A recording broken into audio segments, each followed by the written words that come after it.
Bienvenue dans le Trait d'Union en vidéo, tout ce qu'il faut savoir, ou presque, sur la vie à l'UNINE en ce moment, c'est maintenant.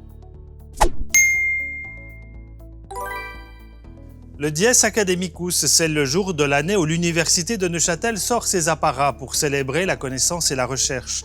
Le Dies Academicus, cette année, n'aura pas lieu en raison de la pandémie sous sa forme habituelle, mais sous une forme alternative. C'est une série de vidéos que nous vous proposons, que nous publions chaque jour sur les réseaux sociaux de l'UNINE. C'est par exemple la conseillère d'État Monica Merefti qui aurait dû prononcer un discours à l'occasion de ce Dies Academicus. Nous sommes donc allés la voir à son bureau, au château. Extrait. Et la thématique du Dies s'inscrit parfaitement dans cette vision-là, science sans frontières. Bienvenue dans le monde merveilleux des podcasts. Et oui, à partir de la semaine prochaine, nous vous proposons des contenus audio sur notre site internet ainsi que sur les plateformes spécialisées comme Spotify ou SoundCloud. Vous y trouverez par exemple la captation du dernier café scientifique ou encore des interviews en grand format des nouveaux professeurs de l'Université de Neuchâtel. C'est par exemple un exercice auquel s'est plié Christophe Imperiali, professeur de littérature française. Moi, c'est quelque chose qui est très important, c'est d'arriver à communiquer aux étudiants cette idée que la littérature n'est pas extérieure et coupée de nous, n'est pas un savoir aride qu'on assimile pour un examen, mais que c'est quelque chose qui doit transformer notre rapport au monde, qui doit, disons, configurer notre regard, qui doit nous enrichir intérieurement de telle sorte qu'on vit différemment. En bref, est-ce qu'on est plus intelligent si on grandit dans plusieurs langues? L'Université de Neuchâtel recherche une centaine d'enfants bilingues français-turc ou français-italien, ainsi que des enfants francophones. Pourquoi? Pour participer avec la famille à une étude ludique ayant pour héros central un crocodile. C'est un jeu de rôle en fait qui doit permettre de répondre à un objectif, comprendre si le fait de grandir avec une seule ou avec deux langues ou plusieurs langues permet un développement cognitif plus conséquent à l'école, avec la famille, avec les amis, etc. Les enfants doivent avoir entre 2 et 4 ans.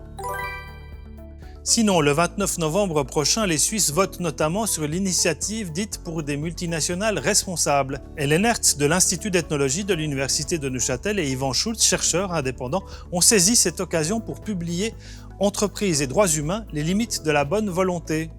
Un bouquin accessible à toutes et tous, traitant de la responsabilité sociale des entreprises. Premièrement, nous avons voulu faire un livre accessible au grand public. Deuxièmement, nous avons basé cette étude sur des recherches empiriques sur le terrain, certains de nos propres terrains en Chine et en Zambie, et d'autres des terrains menés par d'autres chercheurs en sciences sociales. 2 publications ce mois-ci avec tout d'abord Exutoire, le deuxième roman de François Hénard, l'ancien directeur de l'Institut de sociologie de l'Université de Neuchâtel, renoue avec ses racines paysannes de l'après-Vigne pour un récit campagnard qui flirte avec le roman confiné. Autre sujet tout aussi passionnant, les relations épistolaires entre 2 peintres neuchâtelois, j'ai nommé Léopold Robert et Maximilien de Meuron. Les 2 peintres, celui du haut et celui du bas, se sont échangés de nombreuses lettres entre 1817 et 1835. À la clé, plus d'une centaine de missives que se sont échangées les 2 artistes. Un ensemble raisonné, mis en place notamment par Pascal Griner, professeur d'histoire de l'art à l'Université de Neuchâtel. C'est aux éditions Alphil. Et en dernière minute, vous aurez vu que Kilian Stoffel rempile pour 4 ans à la tête du rectorat de l'Université de Neuchâtel. Le Conseil d'État a choisi de le reconduire dans ses fonctions sur préavis favorable du Conseil et de l'Assemblée de l'Université.